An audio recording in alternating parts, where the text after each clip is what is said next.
예배, 성도의 힘이라는 제목으로 말씀 증거하도록 하겠습니다. 제가 청년 시절 1970년대 중반이었어요.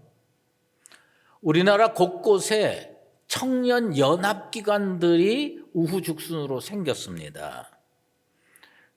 그때 교회 안에서 나름 열심히 신앙생활하고 하나님을 섬겼던 청년들이 또 교회 밖에서도 단체를 이루어서 하나님께 영광 올려드리려고 애를 썼습니다. 그때 사실은 교회에서는 저는 그런 용어를 들어본 적이 없었어요. 근데 거기 가서 들은 이야기가 있습니다. 그것이 뭐냐면 한국 교회가 보석을 하나 잃어버렸다. 잃어버린 보석이 있다. 그게 뭐냐? 예배다. 예배. 그러면서 예배 갱신이 이루어져야 된다고 이야기를 했습니다. 이 예배 갱신은 1970년대 중반에 일어난 게 아닙니다. 훨씬 그 이전에 한국교회에서도 많이 논의가 됐었고, 사실은 이것의 원조가 어디냐? 요한복음 4장입니다. 예수님 때부터 예배 갱신에 대해서 논의가 이루어져 있었습니다. 나는 우리 교회가 2022년 교회의 이 공예배의 예배 갱신도 이루어질 뿐만 아니라 성도들 개개인의 자기 예배가 갱신되고 변화되고 새롭게 되기를 주의 이름으로 축원합니다. 예수님께서 사마리아 수가라는 동네에 물을 기르러 왔던 그 수가의 여인, 사마리아 여인을 만나셨습니다. 그리고 대화를 나눴는데 두 가지 주제에 대해서 대화를 나눴죠. 하나는 생명수, 생수에 관해서 대화를 나누셨고, 또 하나는 예배에 관해서 대화를 나누셨습니다. 그런데 이 수가의 여인이 생각하는 예배, 예수님께서 생각하는 예배는 큰 차이가 있었습니다. 수가의 여인이 생각하는 예배는 그 당시의 문화, 예배 문화를, 제사 문화를 대변했을 겁니다. 그런데 그 수가의 여인이 생각하는 예배를 우리 주님께서는 전혀 다르게 말씀을 하셨습니다. 수가의 여인이 가장 중요하게 여겼던 예배의 요소가 뭐였습니까? 장소였습니다. 어디서 예배를 드려야 온전한 예배가 될 수 있느냐? 장소가 중요했습니다. 오늘날도 예배의 장소를 중요시 여기는 사람이 의외로 많이 있습니다. 그런데 예수님은 그렇게 생각하지 않으셨어요. 특별히 사마리아인들은 예배를 어디서 드려야 되느냐라고 생각을 했느냐면 그리심산에서 예배를 드려야 한다고 생각을 했습니다. 그럼 왜 그들이 그리심산에 가서 예배를 드릴 수밖에 없었는가? 사실은 국경이 정해져 있잖아요. 남북으로 나뉘었잖아요. 그래서 남유다에서는 주로 어디서 예배를 드렸느냐? 예루살렘에서 예배를 드렸죠. 그런데 출입이 자유롭지 못하고 머니까 사마리아에 있는 사람들은 어디서 예배를 드렸느냐? 그리심산에서 예배를 드렸습니다. 유대 사람도 마찬가지였고 사마리아 사람도 마찬가지였는데 그들 머릿속에 예배 그러면 뭐부터 생각나느냐? 장소부터 생각났습니다. 어디서 예배를 드릴 것이냐? 그런데 예수님은 이 여인과 대화하면서 전혀 다른 방향의 예배를 말씀을 하십니다. 오늘 우리가 영적으로 주목해야 할 부분이 바로 이 부분입니다. 예수님은 요한복음 4장 21절에 그 수가의 여인에게 이렇게 선포하십니다. 여자여 내 말을 믿으라. 이 산에서도 말고 예루살렘에서도 말고 너희가 아버지께 예배할 때가 이르리라. 그 여인은 장소가 중요하다고 생각을 했어요. 근데 예수님은 그 여인에게 뭐라고 말씀을 드렸느냐? 예수님은 장소보다 더 중요한 것이 있다.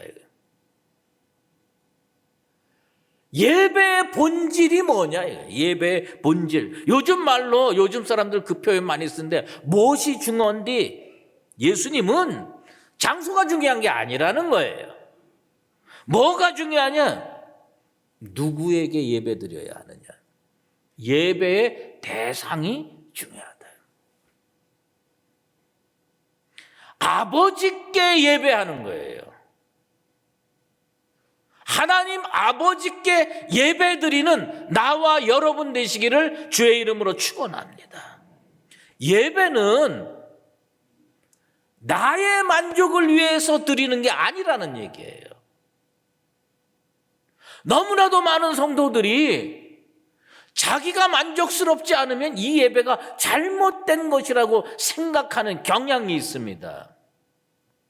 은혜 못 받은 건 여러분 책임이지만 그 예배가 하나님께 드려지면 그건 온전한 예배일 수 있습니다.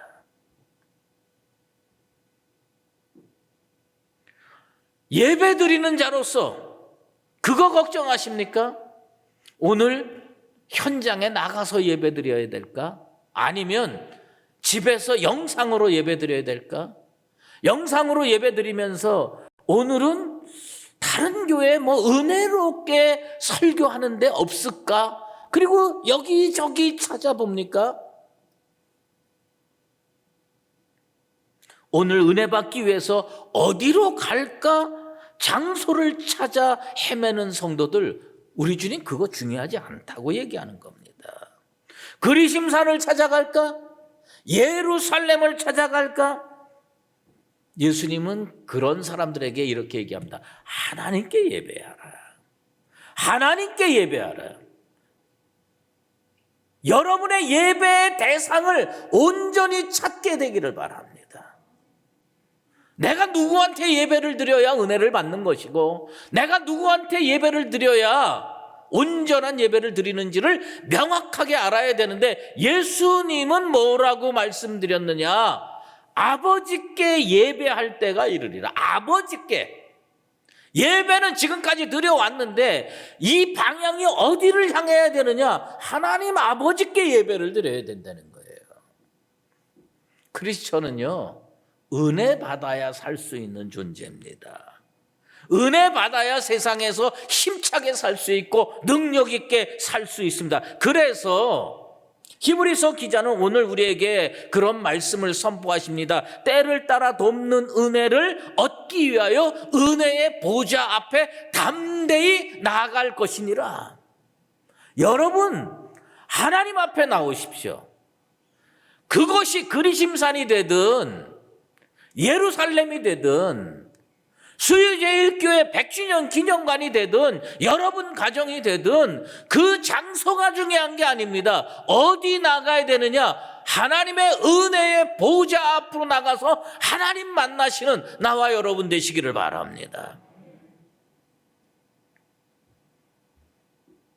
어디에다가 초점을 맞춥니까? 여러분 예배의 초점이 뭡니까? 내가 은혜 받는 게 중요합니까? 중요하죠. 그런데 이 예배가 어디로 흐르느냐? 자기 만족적인 예배가 되는 거예요. 그러다 보니까 자꾸 장소를 찾게 되는 거예요.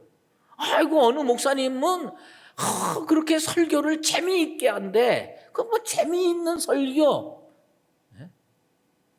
어느 교회는 찬양이 뜨겁대. 찬양이 뜨거운 교회. 이런 거 저런 거 찾아다니다 보면 정작 우리가 어떻게 되느냐? 예배 부수적인 것에 휩쓸리게 되는 거예요. 예배 부수적인 것에 휩쓸려서 무엇을 체험을 못하느냐? 하나님을 체험 못하고 끝나는 거예요. 요한계시록 15장에 어린 양의 노래가 나옵니다.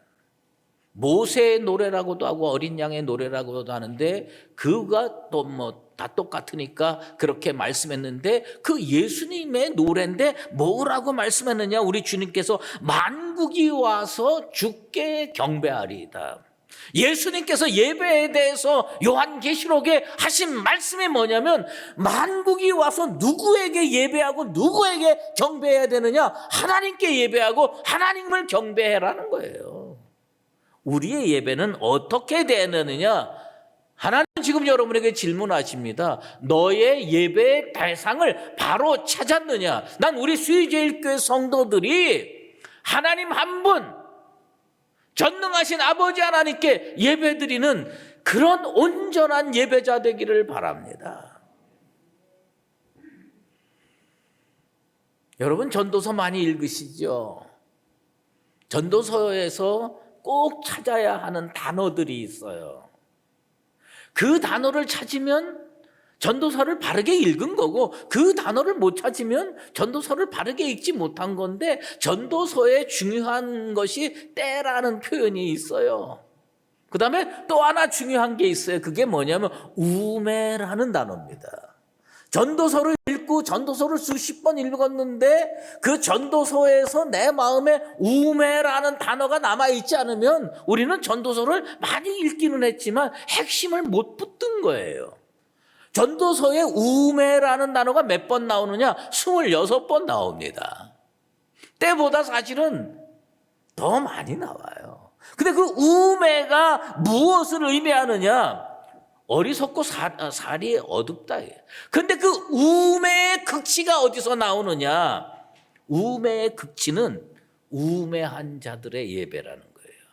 가장 어리석은 사람은 어떤 사람이냐? 예배 잘못 드리는 사람이 가장 어리석다는 거예요. 친구에게 살짝 속아 넘어가는 게 우매함입니까? 시의 적절한 말을 표현하지 못하는 게 우매함입니까? 맞지요. 그런 게 우매함이지만 보다 근본적인 우매함을 전도서 기자는 우리에게 이야기하고 있는데 그 우매함이 뭐냐? 하나님께 제대로 드리지 못하는 제사. 하나님이 받기 어려운 예배를 드리면서 자기는 예배 잘 드렸다고 생각하는 거예요. 시간을 드립니다. 공을 드립니다. 물질을 드립니다. 자기가 드릴 수 있는 거 하나님께 다 앞에다가 내놓고 나름 최선을 다해서 예배를 드리는데 실컷 예배를 드리고도 은혜 받지 못하고 끝나요. 응답받지 못하고 끝나요. 예배 실패자로서의 예배를 드리는 거예요. 그래서 전도서 기자가 우매한 자들의 제사, 우매한 자들의 예배를 말씀하는 이유가 뭐냐? 내 예배를 실패했느냐? 너는 어리석은 사람이다. 주일마다 교회 앞에 나와서 예배를 드립니다. 그런데 가슴에 하나도 남는 거 없고 내가 오늘 뭐하고 집에 가는 거지? 하나님 만난 기억도 없고 그러면 그 예배는 어떤 예배냐? 우매한 자들의 예배라는 겁니다. 2022년 우리 수유제일교회 성도들의 예배는 우매한 자들의 예배가 되지 않기를 바랍니다. 예배 실패자, 예배를 다 드리고도 하나님으로부터 칭찬 듣고 응답받고 은혜 받는 것이 아니라 하나님 앞에 책망받고 하나님이 거부하는 예배를 드리는 것, 그게 예배 실패자의 예배인데 우매함의 예배입니다. 성경에 나오는 첫 예배 실패자가 누굽니까? 가인입니다. 가인이에요. 하나님은 아벨과 그 제물을 받으셨습니다. 근데 똑같이 예배를 드린 것 같은데 하나님은 가인과 그 제물을 받지 않으셨습니다. 하나님께서 가인의 예배를 받지 않자 가인이요 어떻게 반응을 보였습니까? 몹시 분하여 안색이 변했습니다. 여러분, 이 구절을 어떻게 읽으십니까? 가인은 그래도 뭘 알았느냐면 하나님이 내 예배를 안 받으셨구나를 알았어요. 하나님이 내 예배를 안 받으셨구나. 하나님이 내 제물을 내 제사를 안 받으셨구나. 그거라도 알았어요. 그런데 오늘날 수많은 성도들이 하나님이 자기 예배를 받았는지도 몰라. 내 예배를 하나님이 과연 받으셨을까? 그것도 상상을 못해. 깨닫지도 못해. 가인이 왜 분통을 터뜨렸어요? 하나님이 내 예배를 안 받았거든요.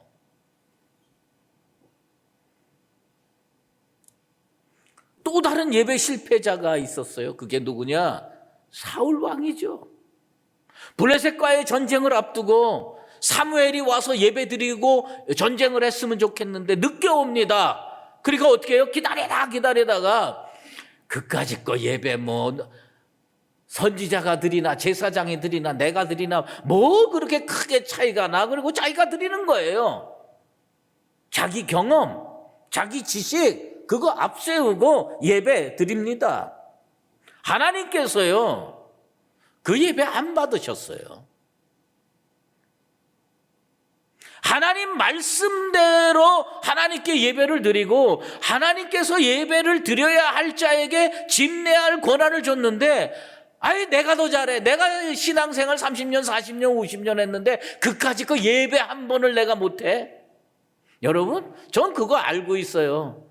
성도들 중에서 오래도록 신앙생활에서 마음속으로 아이고 나를 저 강단 위에다가 세워라. 내가 훨씬 더 은혜롭게 잘한다. 그리고 나와서 예배를 드리시면 하나님께서 그 예배 받으시겠어요? 사무엘 선지자보다 사울 왕 자기가 훨씬 잘할 거라고 생각했어요. 그런데 하나님은요 놀랍게도 그 예배 안 받으셨다는 겁니다. 그리고 하나님은요 그를 버리셨어요. 그를 버리셨어요. 하나님은 우리가 하나님 앞에 온전한 예배자가 되기를 원하십니다. 우리 교회 올해 표가 뭔지 아십니까? 변함없이 예수를 사랑하자입니다. 항심애주. 예? 그런데 미국 플로리다주의 펜사콜라라는 도시가 있대요. 그 펜사콜라라는 도시에 펜사콜라 제1침례교회라는 교회가 있는데 그 교회가 오늘날 유명한 것은 그 교회 표 때문입니다. 우리 교회는 변함없이 예수를 사랑하라. 변함없이 예수를 사랑하자입니다. 근데 그 교회 표가 뭔지 아십니까? 10분만 늦으면 예배가 끝납니다. 10분만 늦으면 예배가 끝납니다. 포드라고 하는 목사가 목회를 하는데 현대 크리스찬의 비위를 맞추기 원해서 주일 예배를 무슨 예배로 드리냐? 익스프레스 워십, 급행 예배. 뭐예요? 월요일부터 금요일까지 혹은 월요일부터 토요일까지 세상에 나가서 열심히 일하고 피곤하고 힘든데 주일까지 교회 나와서 예배 드리는 거 얼마나 피곤하고 힘드냐. 그죠? 예배 마치고 빨리 골프 치러 나가라. 예배 마치고 빨리 가족과 함께 식사하러 나가라. 그런 의미에서 그 예배를 몇 분에 마치느냐? 시작부터 축도까지 22분에 마친다는 거예요. 22분에. 그 22분의 예배를 딱 마치면서 뭐냐면 그래도 예배에 나오는 게 낫지. 바로 골프장으로 가는 게 낫냐? 바로 음식 먹으러 가는 게 낫냐? 그러지 말고 그래도 예배라도 드리고 나가라. 여러분 좋아 보입니까? 안 좋아 보입니까? 그들의 예배는 무슨 예배인 줄 아세요? 자기 만족적인 예배. 예? 자기 만족적인 예배. 예배 안 드리고 그냥 놀러 나가자니 영 찝찝해. 예배 드리긴 드려야 할 텐데 일반 교회의 예배 평균 시간이 1시간이에요. 우리 교회는 1시간 15분 정도 늘 예배를 진행합니다. 그렇게 고민하는 사람들 위해서 그 교회 목사 얼마나 영악합니까? 얼마나 똑똑합니까? 22분짜리 예배를 만들고 급행 예배예요. 급행 예배.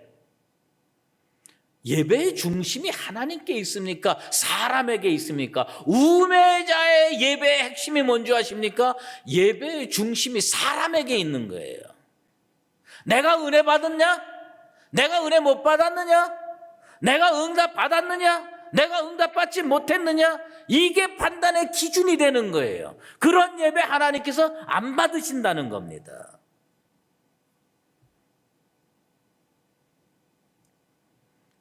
예수님은 요한복음 4장 23절에 이런 말씀을 해주셨어요.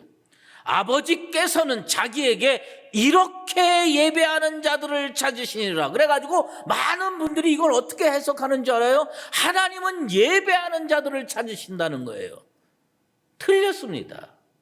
잘못됐습니다. 하나님은 예배하는 자들을 찾으셔요. 그런데 중요한 게 있어요. 아버지께서는 자기에게 이렇게 예배하는 자들을 찾으시는 거예요. 하나님께 예배하는 자를 찾는다는 거예요. 여러분이 어떤 예배자가 되어야 되느냐? 아버지께 예배하는 자, 자기 만족적인 예배를 드리는 것이 아니라 하나님께 영광 올려드리고 하나님께서 흡족할 만한 예배를 드리는 나와 여러분 되시기를 주의 이름으로 축원합니다. 예배는 뭐냐? 하나님과 내가 만나야 돼요. 하나님과 내가 만나는 거예요. 그런데 예배를요, 단체 드리는 행동으로 착각하는 분들 계세요. 우리가 만난다. 우리가 같이 예배 드리죠. 그런데 여기서 중요한 것은 뭐냐면 철저하게 하나님은 그 중에 한 명과 만나시는 거예요. 하나님은 전능하셔서 모든 분과 1대1로 만나기를 원하시는 거예요. 온전한 예배, 하나님께서 받으심직한 예배는요, 옆에 사람이 아무리 은혜를 받아도 소용없어요. 내가 하나님 앞에 온전한 예배를 드리고 하나님과 온전한 만남이 이루어질 때 그것이 제대로 된 예배라고 하는 것입니다. 은혜의 보좌 앞에 누가 나가야 됩니까? 여러분 각자가 나가게 되길 바랍니다. 내가 나가야 돼요. 예배에 관해서 집중적으로 말씀하는 부분이 신약에는 요한복음 4장 예수님 말씀 속에 있고요. 그 다음에 구약에는 레위기 1장부터 시작되는 그 레위기가 사실 어떻게 보면 신약으로 얘기하면 예배에 관한 겁니다. 근데 레위기 1장 1절에 무슨 말씀이 있습니까? 여호와께서 회막에서 모세를 부르시고 그에게 말씀하여 이르시되, 이 부분 NIV 성경으로 이렇게 번역했습니다. The Lord called to Moses. 무슨 얘기입니까? 하나님께서요, 모세를 불렀다는 거예요. 여러분 여러분 발로 걸어 나오셨죠? 내가 교회 가고 싶어서 나오셨죠? 내가 하나님 만나고 싶어서 영상 앞에 나오셨죠? 그런데 레위기 1장 2절에는요, 이게 거꾸로 됐어요. 뭐라 하냐? 하나님이 모세를 부르셨다는 겁니다. 오늘 이 예배당에 나온 분들 자기가 나왔다고 생각하는데 하나님이 여러분을 부르신 줄로 믿습니다. 조인서 목사야, 앞으로 나와라. 아무개 장로, 아무개 권사, 아무개 집사는 다 하나님께서 개별적으로 부르는 거예요. 하나님은요, 예배에 관한 한 단체 카톡을 안 하십니다. 하나님은요, 예배에 관한 한 개인 카톡으로, 개인 문자로 딱 보내는 겁니다. 뭐예요? 아무개 성도야, 나와 만나자. 모세야, 나와 만나자. 모세가 하나님 앞에 어떻게 나갔을 것 같아요? 혼자 나갔을 것 같아요? 단체로 나갔을 것 같아요? 모세는요, 성격상 여호수아 데리고 이 사람 데리고 저 사람 데리고 다 나갔어요. 그런데 단체로 나가는 건 맞는데 만남은 어떻게 이루어지느냐? 하나님은요, 모세와 만나셨고 여호수아 만나셨고 아무개 성도와 만나 주시는 겁니다. 결국 예배는 하나님 앞에 내가 혼자 서야 하는 겁니다. 내가 혼자 서야 되는 겁니다. 교회에 부인 데리고 아들, 손자, 며느리 다 데리고 나올 수가 있습니다. 그런데 예배는 부인과 함께 내가 같이 드리는 게 아니에요. 내가 홀로 하나님 앞에 서 있는 겁니다. 예배는 하나님과 나만의 영적인 데이트 시간입니다. 이 시간 하나님을 반드시 만나고 하나님으로부터 은혜의 말씀도 들으시고 응답의 말씀도 들으시게 되기를 바랍니다. 하나님을 만나지 못하면 그게 예배 실패입니다. 하나님을 만나지 못하면 그건 꽝이에요. 펑크난 겁니다. 그러므로 우리가 하나님 앞에 예배에 나올 때 무엇을 준비해야 됩니까? 예수님은 우리가 은혜의 보좌 앞에 나올 때 두 가지 준비하라고 말씀했습니다. 뭐예요? 영과 진리로 나올지니라. 영과 진리로 나올지니라. 영이 뭡니까? 성령의 역사입니다. 영이 뭡니까? 진실한 영을 준비해 가지고 나온다는 뜻입니다. 다윗의 용어로 하면 시편 51편 17절에 보면 하나님께서 구하시는 제사, 하나님께서 원하시는 예배, 상한 심령입니다. 상한 심령을 가지고 주님 앞에 나오는 나와 여러분 되시기를 주의 이름으로 축원합니다. 왜 우리가 상한 심령으로 나올 수밖에 없습니까? 세상에서 우리는 다 믿음으로 승리하고 잘 살아보려고 애썼습니다. 그런데도 불구하고 쓰러지고 넘어지고 거룩하지 못했습니다. 하나님 앞에 감히 나오기가 부끄러운 죄인이었습니다. 그런데 내 죄보다도 더 큰 게 하나 있어요. 그게 뭐냐? 하나님 만나고 싶은 거예요. 예수님 만나고 싶은 거예요. 그래서 염치 불구하고 감히 주님 앞에 나왔습니다. 바리새인처럼 머리 꼿꼿이 세우고 내가 저 사람과 같지 아니함을 하나님께 감사하나이다, 이런 교만한 말을 할 처지가 못 돼요. 우리는 세리처럼 저 뒤에 앉아서 자기 가슴을 치면서 주님 나를 긍휼히 여겨 주시옵소서, 회개합니다, 주님 나를 붙들어 주시옵소서, 이렇게 하나님 앞에 기도할 때 우리 주님은 보혈의 피를 이 강단에서 강물처럼 흘려보내게 될 줄로 믿습니다. 보혈을 통해서 우리가 그동안 세상에서 지은 죄 머리끝부터 발끝까지, 정수리부터 발끝까지 정결케 해주는 역사가 일어나게 될 줄로 믿습니다. 주님이 성령의 흰 두루마기를 입혀주실 것입니다.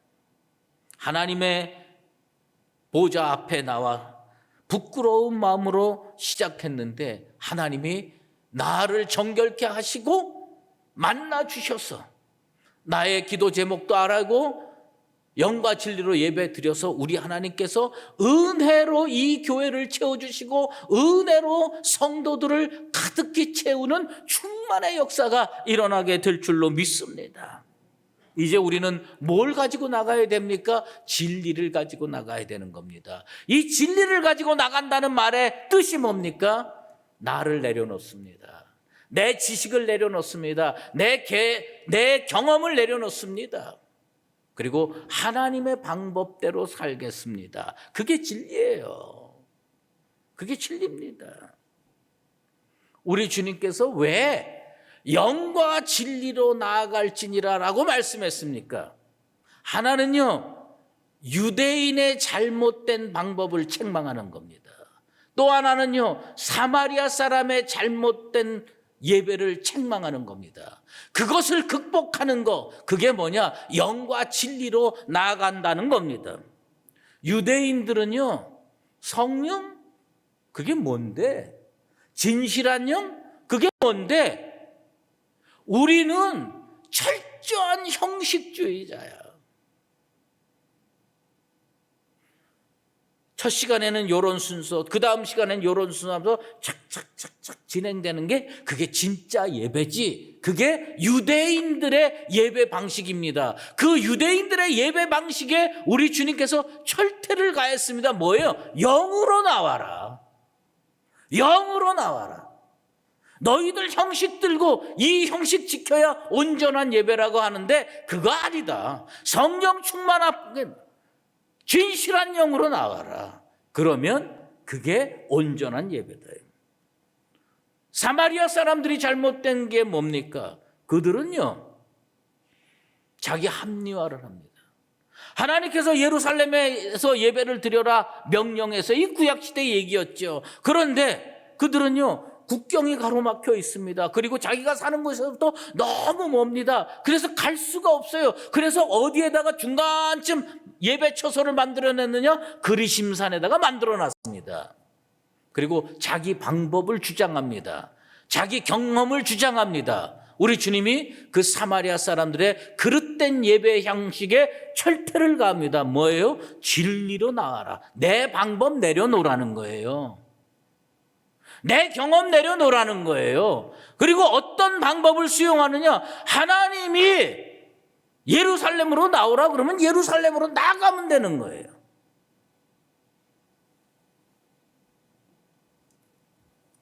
아브라함이 100세에 이삭이라는 아들을 얻었습니다.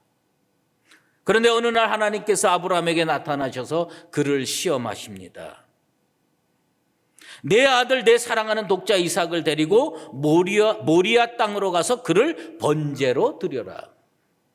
우리 하나님께서 아브라함에게 명령한 핵심 내용입니다. 내 아들을 번제로 드려라. 어디 가서요? 모리아 땅으로 가서.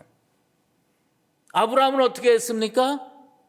모세처럼 여호수아 데리고 하나님 회막 앞에 나아가듯이 아브라함은 종 둘을 데리고 갔습니다. 이게 성경에 나와 있는데 이거 잘 발견을 못해요. 왜? 우린 거기에 관심이 없거든요. 그리고 이삭 데리고 가고 번제할 나무 끌고 간 거는 기억하고 있습니다. 단체로 간 거예요. 어디까지? 모리아산까지. 왜 모리아산까지 갔어요? 하나님이 거기서 예배를 드리라고 그랬거든요. 하나님이 거기서 예배를 드리라니까 아브라함은 열일 제쳐놓고 다 챙겨가지고 사람 데리고 어디까지 갔느냐? 사흘길을 걸어가서 모리아산으로 갔습니다.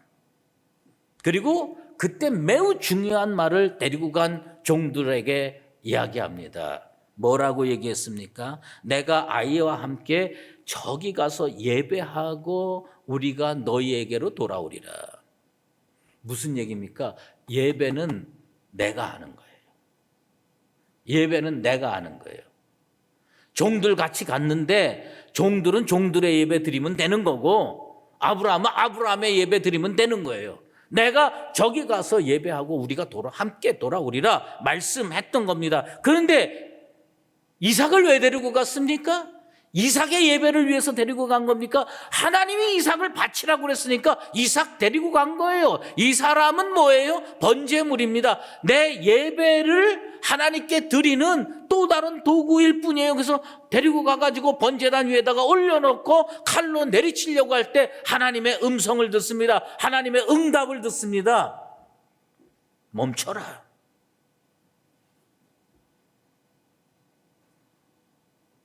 아브라함의 예배의 결과가 무엇입니까? 아브라함의 예배의 결과는 아브라함이 상상치도 못하는 은혜였습니다. 그 은혜를 성경은 뭐라고 표현하느냐? 여호와 이레라고 표현하는 겁니다. 수풀에 걸린 순양을 하나님께서 예비해 놓으셨어요. 하나님이 분명히 아브라함에게 뭘 명령하셨습니까? 내 아들 이삭을 번제로 드려라. 분명히 이렇게 예배하라고 하나님께서 방법을 가르쳐 주셨기 때문에 아브라함은 다른 생각을 하나도 하지 않았습니다. 내 아들 이삭을 하나님께 드려야 되는구나 하고 번제단 위에다가 그를 올려놓고 칼로 내리치려고 할 때 하나님께서 뭘 준비했습니까? 여호와 이레를 준비하셨어요. 숯불에 걸린 순양을 하나님께서 주시면서 이걸로 드려라. 그리고 그 예배를 하나님께서 받으셨습니다. 우리가 이 자리에 나올 때 뭘 가지고 나오느냐? 하나님 명령 그대로 하면 되는 겁니다. 하나님이 거기서 만나자 그러면 거기 가는 거예요. 하나님께서 100주년 기념관에 나오라 그러면 100주년 기념관에 나오면 됩니다. 하나님께서 영상 앞으로 나오라 그러면 영상 앞으로 나오면 되는 겁니다. 그리고 우리는 뭘 준비해 가지고 가야 됩니까? 영과 진리를 준비해서 가면 됩니다. 그리고 하나님 앞에 예배를 드렸는데 우리 하나님께서 그 예배를 받으시고 무엇을 주시느냐? 여호와 이레, 아브라함에게는 수풀에 걸린 순양을 줬는지 모르는데 우리에게 딱 알맞는 은혜와 응답을 여호와 이레의 하나님께서 준비해 놓으신 줄로 믿습니다. 이 예배를 마치고 집에 들어갈 때 여러분의 가슴이 벅차게 되길 바랍니다. 내가 오늘 이런 응답을 꼭 받았으면 좋겠는데 라고 생각했는데 하나님께서 그 응답을 똑같이 주셨는지 아니면 다른 은혜를 주셔가지고 그 은혜를 뛰어넘게 했는지는 모르지만 여호와의 이레의 하나님이시로구나, 이것을 체험하고 집으로 돌아가게 되길 바랍니다. 우리나라 초대교회 과거 자료들을 보면요, 깜짝 놀랄 때가 많아요. 야, 그렇게 성도의 숫자도 작고 예배드리기도 어려운 환경이었는데 어떻게 그런 생각을 했고 어떻게 그런 기도를 드렸을까? 1939년에 박계주라고 하는 소설가가 수뇌보라는 소설을 썼습니다. 그가 신령한 예배에 대해서 설명을 합니다. 신령한 예배, 우리가 영과 진리로 예배를 드려야 되는데 그 신령한 예배는 어떤 예배냐? 예수님의 피와 나의 피가 결합하여 생명의 깊이를 즐기는 거다. 무슨 얘기냐? 그 예배에서 생명의 확신을 얻는 거예요. 오늘 이 예배에서 생명의 깊이를 느끼게 되기를 축원합니다. 주님이 나에게 구원을 허락해 주셨구나. 나같이 죄 많은 인생을 용서해 주셨구나. 그 사죄의 은총과 하나님이 주시는 놀라운 은혜의 힘을 힘입고 여러분이 앉아있는 그 자리에서 벌떡 일어나 세상을 향해 발걸음을 옮기게 되기를 주의 이름으로 축원합니다. 2022년 우리 교회는 우매한 자들의 예배, 어리석은 자들의 예배를 그치게 되고 하나님께서 찾으시는 온전한 예배자들로 거듭나게 되기를 바랍니다. 상한 심령으로 은혜의 보좌 앞에 나오십시오. 그리고 영과 진리로 하나님께 예배하십시오. 그리고 하나님께서 그 예배에 놓으신 여호와 이레의 은혜의 하나님을 매일 매 순간 체험해서 여러분이 이 교회당을 벗어나가면서 하나님께서 여호와 이레로 나에게 역사하셨구나 느끼고 체험하고 감사함으로 나아가는 나와 여러분 되시기를 예수 그리스도의 이름으로 축원합니다. 기도하겠습니다. 하나님 아버지, 감사합니다. 오늘 우리는 예배에 대해서 묵상했습니다. 주님께서 우리에게 우매자의 예배, 어리석은 자의 예배를 그치라 명하시니 나의 예배를 다시 한번 점검하고 하나님 앞에서 어리석은 자의 예배를 그치게 도와주시옵소서. 주님 만나고 싶습니다. 시간 하나님을 체험하게 도와주시옵소서. 나는 영과 진리를 준비해서 주님 앞에 나오겠나이다. 주님께서 아브라함을 만나 주시고 그에게 수풀에 걸린 양을 통해서 여호와 이레를 체험케 하신 하나님께서 오늘 수의제일교회 모든 성도들이 각자의 입장에서 여호와 이레를 체험하는 은혜의 예배자가 되게 도와 주시옵소서. 예수 그리스도의 이름으로 기도드리옵나이다. 아멘. 이제는 우리 주 예수 그리스도의 은혜와 하나님 아버지의 극진하신 사랑하심과 성령의 인도하시고 교통하심이 우매한 자의 예배를 버리고 영과 진리로 준비하여 그 하나님 앞에 나와 은혜의 보좌 앞에 나와 오직 하나님 한 분께 예배하면서 살기로 작정하는 사랑하는 수의제일교회 모든 믿음의 권속들과 주의 피값으로 사신 우리 교회 위에 이제로 영원히 함께 계시옵기를 간절히 축원하옵나이다. 아멘.